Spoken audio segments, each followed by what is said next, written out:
Karena kita cukup prihatin dengan kondisi ini, terjadi banyak penolakan dari jenazah yang meninggal karena COVID-19. Yang kadang yang lebih bikin miris lagi, mereka itu ada juga beberapa yang jenazah perawat, yang sampai di sisi lain mereka meninggal, mengorbankan segalanya, resiko profesi, untuk membantu orang yang sedang terkena virus COVID. Mereka terkena tertular dan sampai meninggal, tapi jenazahnya ditolak. Itu gimana, Bi? Allah Subhanahu wa taala berfirman, "Wa laqad karramna bani Adam." Kami, kata Allah, telah memuliakan anak Adam. Mereka ciptaanku. Aku memuliakannya. Sampai-sampai Allah Subhanahu wa taala memerintahkan para malaikat bersujud kepada Nabi Adam alaihissalam sebagai bukti tingginya derajat manusia di sisi Allah Subhanahu wa taala, bahwa manusia ini makhluk tertinggi, makhluk paling mulia, dan Allah sendiri yang memerintahkan, summa amatahu fa aqbara. Ketika manusia ini meninggal dunia, maka langsung dikuburkan. Jadi semua karena Allah memuliakan manusia.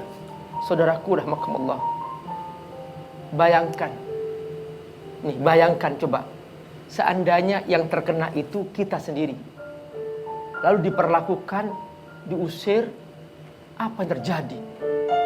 Coba, gak usah jauh-jauh, Allah sendiri memuliakan. Benar, kita harus waspada, tapi jangan berlebihan sampai kemudian menolak. Dan mereka sudah wafat, sudah tiba saatnya untuk dikuburkan. Kenapa ditolak? Apa salahnya? Nah, bayangkan sekali lagi, seandainya itu menimpa kita, lalu semua orang menolak kita. Saudaraku, ayo kita kembali ke fitrah kita. Abi, saya mau nanya nih, apa sih dosanya buat orang yang melarang itu untuk dimakamkan? Seperti tadi kalau kita lihat, karena ada yang gitu ya, menghalang-halangi mereka, ya mungkin satu sisi mereka takut, mereka panik, mungkin mereka kurang edukasi. Tapi apa sih Abi dosanya? Apakah ada? Memang benar kata Bang Raffi, ini kurang edukasi. Jadi masyarakat kita ini sebenarnya sedang menghadapi kekurangan edukasi. Betul. Jadi sebetulnya masyarakat kita ini masyarakat yang baik, Bang Raffi. Betul. Kita ini terkenal kalau kita pergi umroh, iya, itu semua paling ramah itu paling Indonesia. Ramah. Semua orang mengatakan Indonesian people are very good. Betul. Gitu mereka. Orang Indonesia tuh bagus-bagus, lembut-lembut, senyum, nggak ada marah-marah gitu. Betul. Tapi kenapa kok jadi beringas kayak gini gitu? Nah, itu karena kekurangan edukasi. Insya Allah kalau mereka diedukasi, mereka akan paham. Nah, nanti dikasih pemahaman bahwa ini harus dimuliakan. Dan kita juga harus hati-hati, jangan sampai kita terjatuh dalam penyebab penularannya itu. Itu saja, kewaspada oke, tapi jangan sampai mengusir. Nah benar, Abi, karena masyarakat kita kurangnya pemahaman, mereka berpikir di saat jenazah itu dikuburkan di wilayah mereka akan menyebarkan virus. Padahal medis sudah membuktikan, dokter-dokter sudah banyak memberikan statement bahwa virus COVID-19 ini akan hidup di inangnya jika inangnya hidup.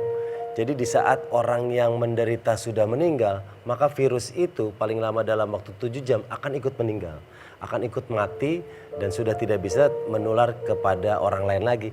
Karena tubuh yang dihuni oleh virus itu juga sudah mati. Jadi virus itu akan ikut mati bersama inangnya. Ya. Apalagi dikuburkan. Benar. Maka dia kembali ke tanah, dari tanah kembali ke tanah, dan nanti dia dari tanah akan bangkit lagi di hari kiamat. Benar, dan situ proses jenazah juga sudah dibungkus pakai plastik yang tidak tembus air, terus petinya dilapis oleh aluminium foil, semuanya sudah mengikuti apa yang dianjurkan standar untuk penanganan jenazah yang terkena virus COVID-19. Nih kebetulan adik saya mau bertanya ini, adik saya ini adik saya. Tiara, bicara aja, nggak apa-apa. Tiara, tanya nggak apa-apa. Jadi dia mau bicara memang. Iya Tiara. Kamu banyak bicara dia. Loh, ini saya mau mempersilahkan adik saya. Tantenya diem dulu ya. Silakan. Gini Abi, tadi awalnya saya itu kurang setuju kalau terjadi ini ya penolakan, karena tadi saya lihat dari videonya aja tenaga medis yang menyiapkan segala macamnya buat mayatnya itu mereka pakai APD selengkap itu, terus melihat warga-warga mungkin yang ditinggalkan, keluarganya yang ditinggalkan, ada yang bilang nggak boleh mendekat, nggak boleh bawa pulang ke rumahnya gitu kan katanya.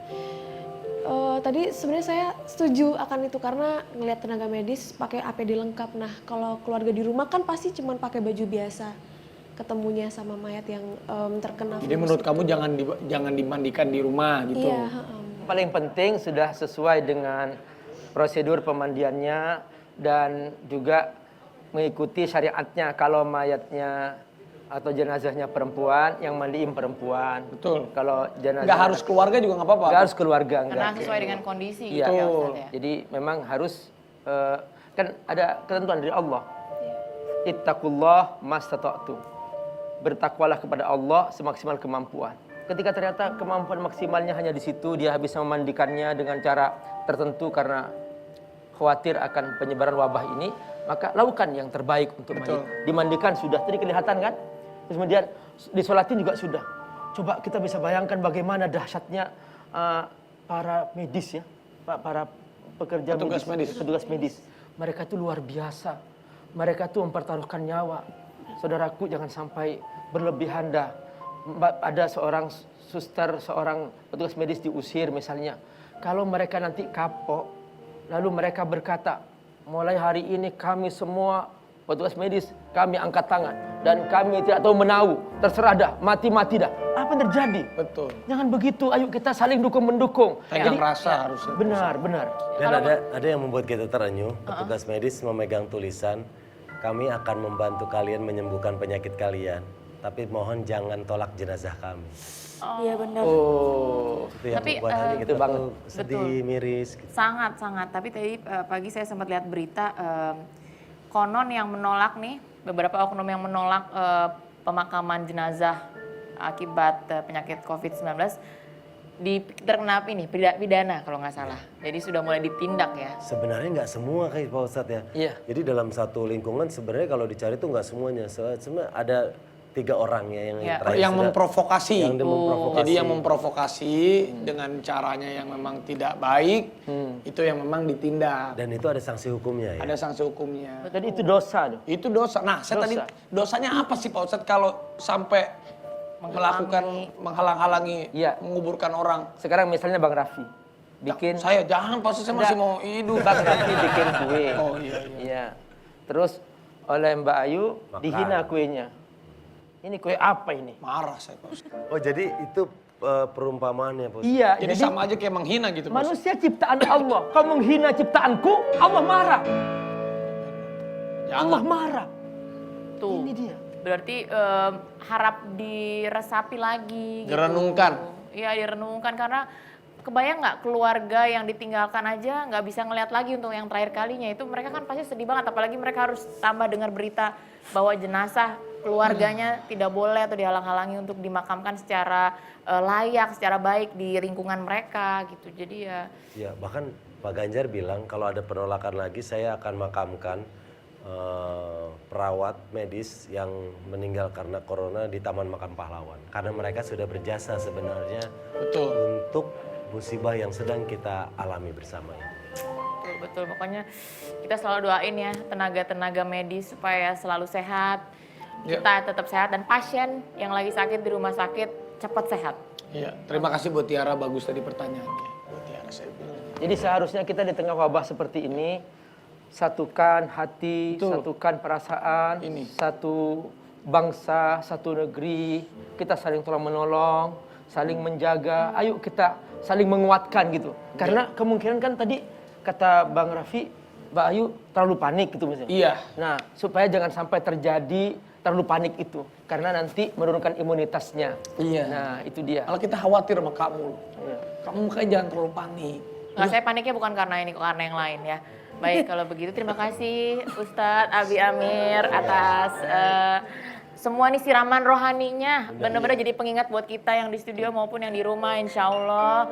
Dan insya Allah kita akan selalu ketemu Ustadz Abi Amir tiap hari di Hafiz Indonesia. Ya, tapi saya tambahin sekali lagi, jadi kalau memang ada saudara kita yang berpulang, yang meninggal karena corona, ya jangan kita menghalangi untuk dimakamkan di tempat yang layak. Karena kembali lagi kata Abi, manusia itu diciptakan dari tanah dan akan kembali lagi ke tanah.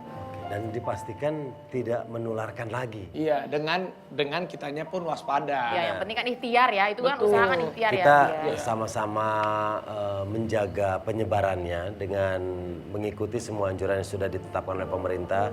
Biarkan teman-teman petugas medis berada di garda terdepan dalam penyembuhan pasien. Ya. Pasiennya sembuh, kita menjaga penyebarannya dan semoga semakin cepat Indonesia bisa pulih kembali. Dan juga tidak dosa yang sholat di rumah karena wabah, tidak dosa.